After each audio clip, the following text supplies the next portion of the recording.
Anda masih bersama Kompas Petang, Saudara. Bakal Capres PDI Perjuangan Ganjar Pranowo kembali memuncaki hasil survei elektabilitas bakal calon presiden yang dirilis Indikator Politik Indonesia. Dalam survei itu, Gubernur Jawa Tengah ini memperoleh 35,2%. Sementara Prabowo dan Anies masing-masing 33,2% dan 23,9%.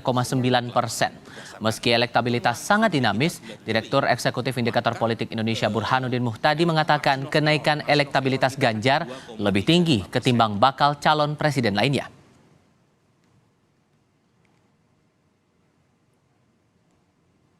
Dari survei yang dilakukan pada 15 Juli hingga 21 Juli 2023 dengan total responden sebanyak 1.811, Ganjar Pranowo memperoleh 35,2%.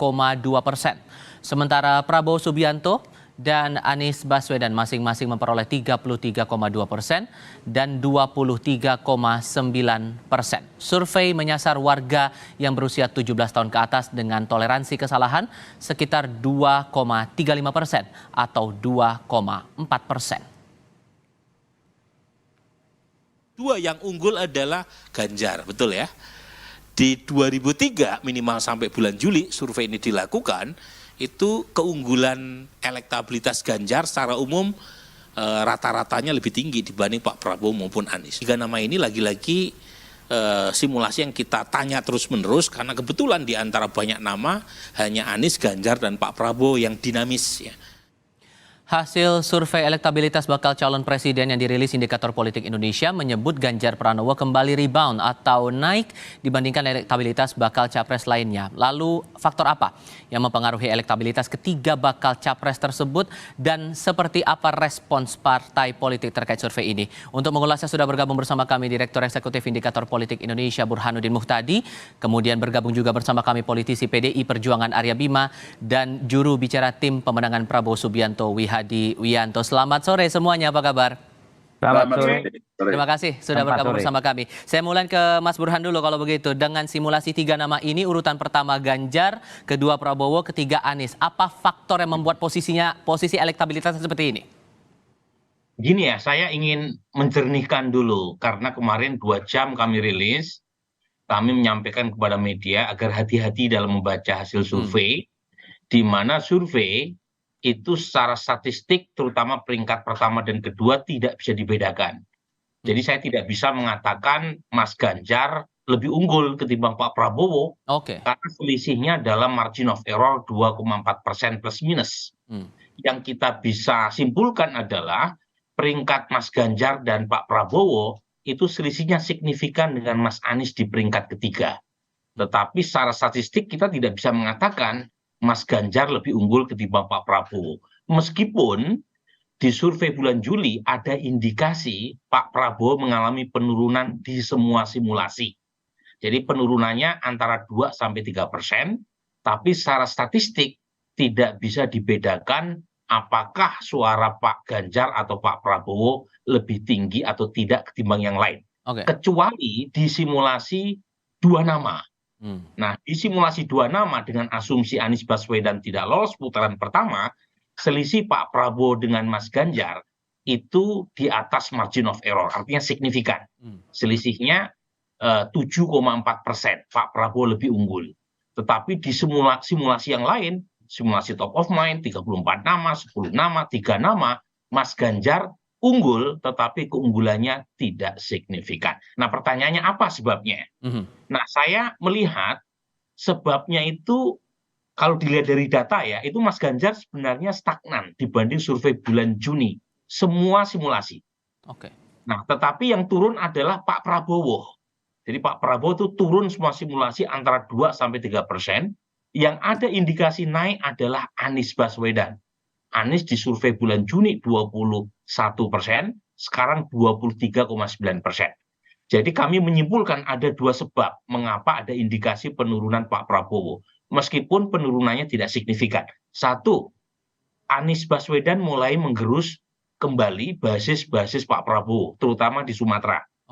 Tadi disebut ya, kenaikan suara Mas Anies diikuti dengan tren penurunan Pak Prabowo, meskipun kisarannya 2-3%. Yang kedua adalah pendukung Pak Jokowi yang memilih Pak Prabowo di survei bulan Juni itu sebanyak 28,9%, di survei bulan Juli pendukung Pak Jokowi yang memilih Pak Prabowo turun jadi 26%.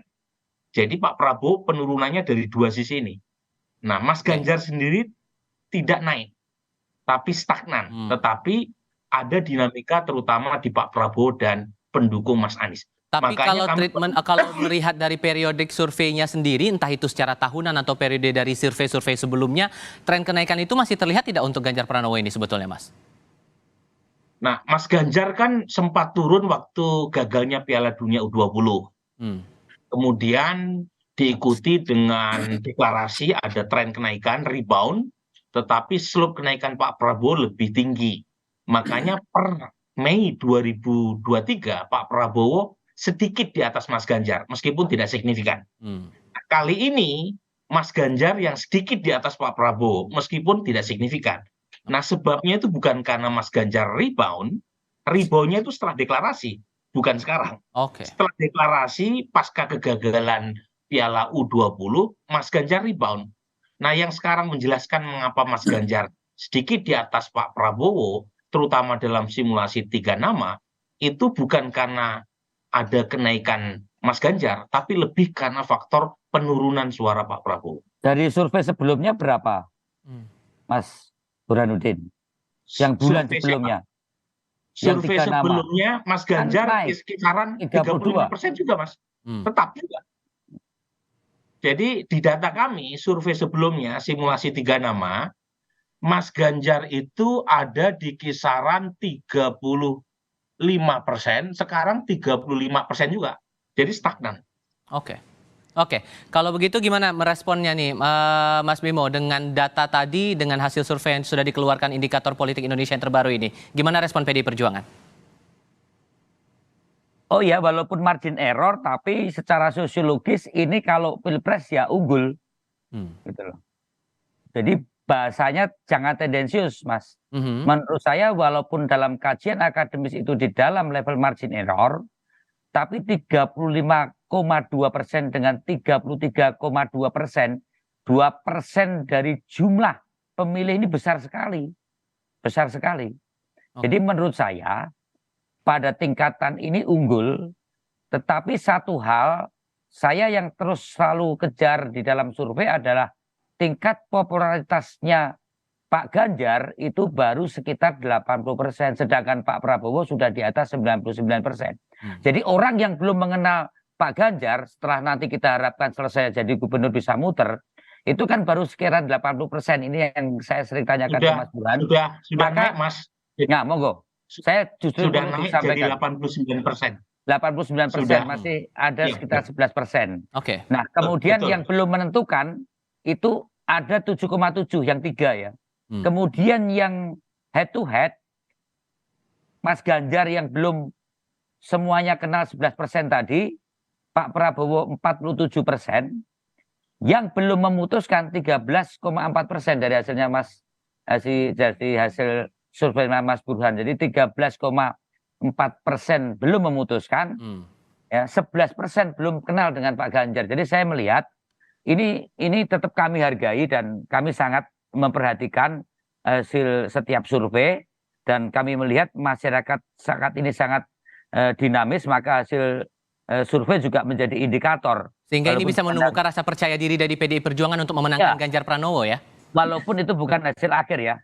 Ya, apalagi ada waktu Pilpres masih sampai dengan Februari, kerja lapangan, door to door yang kami laksanakan, itu keinginan bagaimana nantinya tetap akan mengubah keadaan dari hasil survei sekarang, saya kira itu. Oke, ini selisih juga 2% nih dengan Pak Prabowo, Mas Wihadi. Merespon survei ini bagaimana kemudian dari Gerindra? Ya, begini, saya tadi sudah mendengarkan apa yang disampaikan oleh Mas Burhan. Jadi ada beberapa yang menurun, ya, dari beberapa sektor yang menurun pemilihnya Pak Jokowi, dan juga ada daerah Sumatera. Jadi tentunya itu kan beralih kepada Anies. Nah, jadi di sini memang ini adalah merupakan suatu review buat kita semuanya, dan juga ini adalah merupakan satu masukan sehingga kita bisa lebih ke depannya kita bisa lebih melakukan pendekatan-pendekatan dan juga mungkin kita melakukan pengenalan lebih lanjut untuk menaikkan lagi. Namun dalam hal ini kita melihat bahwa ada turun 2%, tetapi kalau kita melihat head to head itu dari semua calon dengan Pak Ganjar maupun dengan Pak Anies, itu Pak Prabowo masih di atas. Artinya di sini kalau kita melihat dengan tiga calon, Pak Prabowo nomor 2 ada 2% selisihnya, dan pada saat nanti putaran kedua maka ada dari Anies sekitar 20-an% lebih yang itu nanti, ya betul ya Mas Bulan ya, 20-an lebih ya?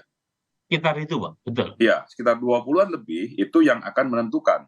Nah, kalau kita melihat head to head-nya dengan antara Ganjar dan Pak Prabowo, itu sekitar kalau kita lihat di sini 47 dan 39, berarti kan kurang lebih sekitar 11 lebih lah ya, hampir 12%. Nah, berarti kan kalau melihat di situ kan masih ada, kalau kita melihat ini masih ada ceruk yang bisa kita kita coba untuk tarik di sini. Jadi saya kira inilah suatu kerja keras yang nanti kita akan lakukan. Tapi kalau kita lihat saat ini head to head, maka dalam situasi head to head kita masih beda itu 10% lebih. Sedangkan kalau kita bertiga cuman kita ada 2%. Nah ini saya kira ini semuanya adalah hasil survei yang menjadi review kita.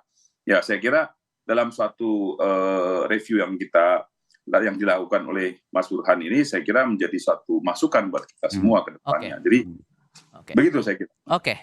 Apakah kemudian nanti seiring berjalannya waktu bakal ada perubahan yang cukup signifikan juga, terutama apakah Jokowi effect ini juga bisa akan membawa pengaruh juga untuk elektabilitas di periode-periode survei ke depan yang mungkin mendekati pemilu? Kita akan diskusikan lagi selepas jeda berikut ini.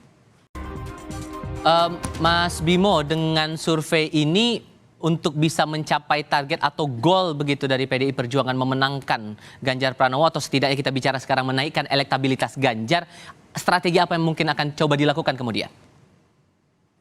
Yang pertama dari dimensi waktu. Ini Pak Ganjar Pranowo akan berakhir di 5 September. Setelah 5 September berarti waktunya akan lebih banyak dan bisa menjangkau lebih luas dari spektrum yang kali ini hanya bisa berkeliling mengenalkan diri pada hari Jumat dan Sabtu.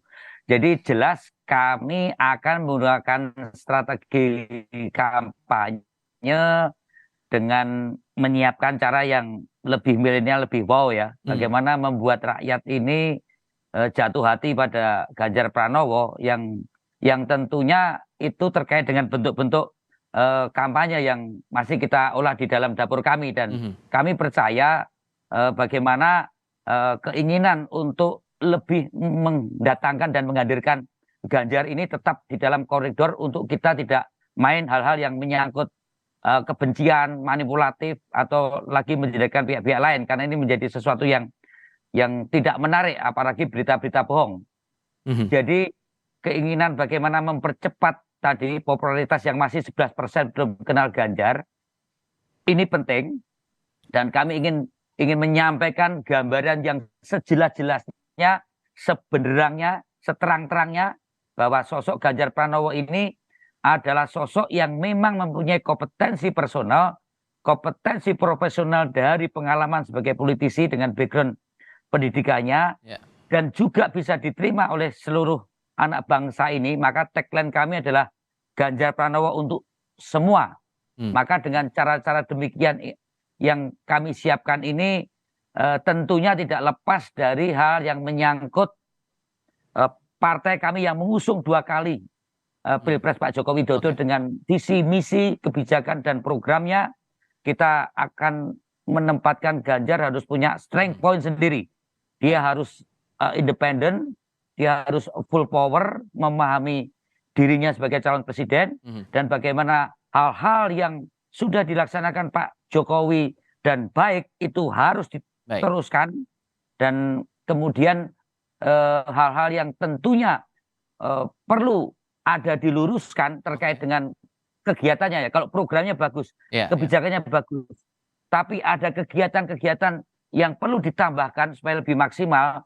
saya kira itu adalah penting. Intinya bahwa kalau Jokowi dulu adalah kita, itu tagline dari tim kampanye nasional Pak Joko Widodo, sekarang Ganjar adalah untuk semuanya. Baik. Ini harapan kami waktu Pak Ganjar Pranowo akan lebih bisa mengenalkan diri dan hadir di tengah masyarakat. Oke, kalau Gerindra gimana kemudian dengan selisih 2% elektabilitas sekarang untuk bisa menggenjot lagi di momen-momen berikutnya mendekati pemilu gimana tuh, Mas Wihadi? Ya, saya kira kan Pak Prabowo sekarang ini kan masih sebagai Menteri Pertahanan.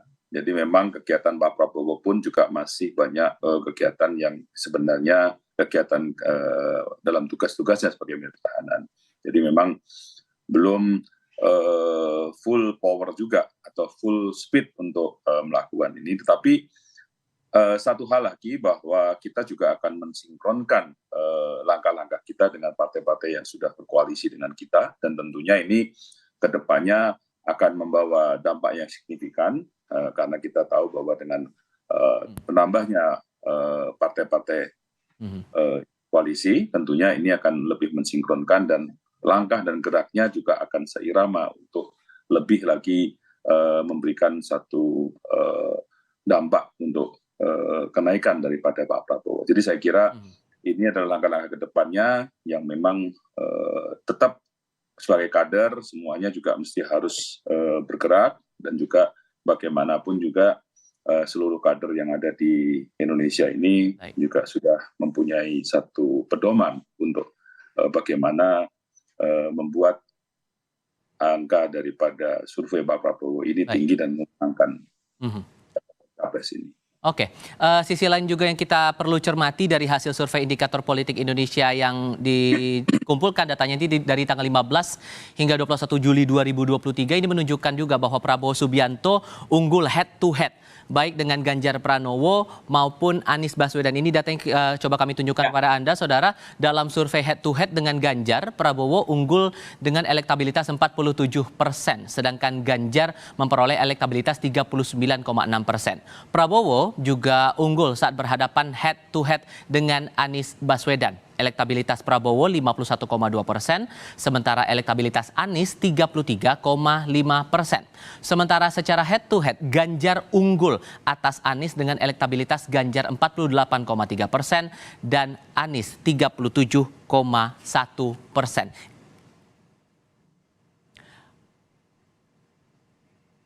Yang juga menarik dicermati juga di sini adalah Wakil Ketua Umum Partai Gerindra, Habibur Rahman, mengapresiasi hasil survei indikator politik Indonesia yang mengunggulkan Prabowo dalam survei head to head dengan Ganjar Pranowo dan Anies Baswedan. Menurut Habibur Rahman, hasil itu tak terlepas dari faktor kinerja Prabowo sebagai Menteri Pertahanan dan kepuasan masyarakat terhadap pemerintahan Presiden Joko Widodo.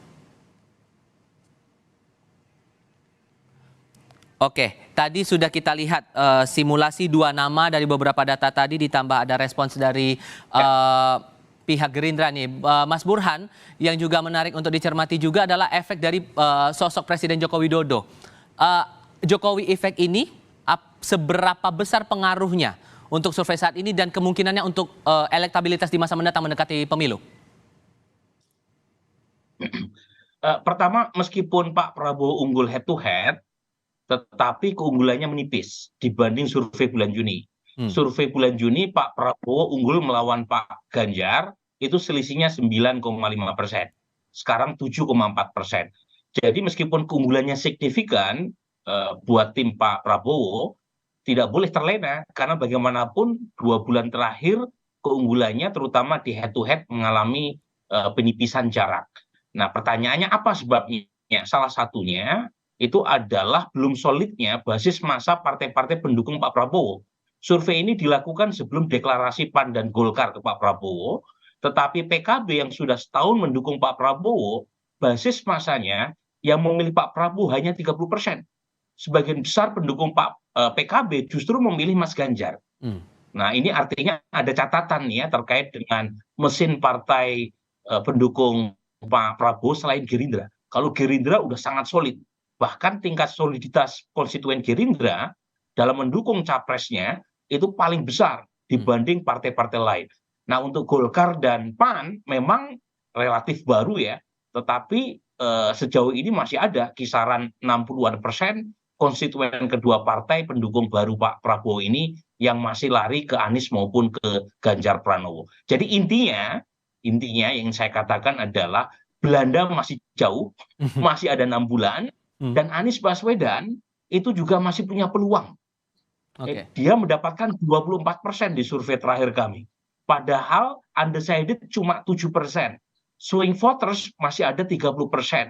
Jadi kalau misalnya Anies Baswedan yang selisihnya dengan Pak Prabowo di peringkat kedua kurang lebih 9%, mampu bekerja secara maksimal, dia bisa menciptakan kejutan.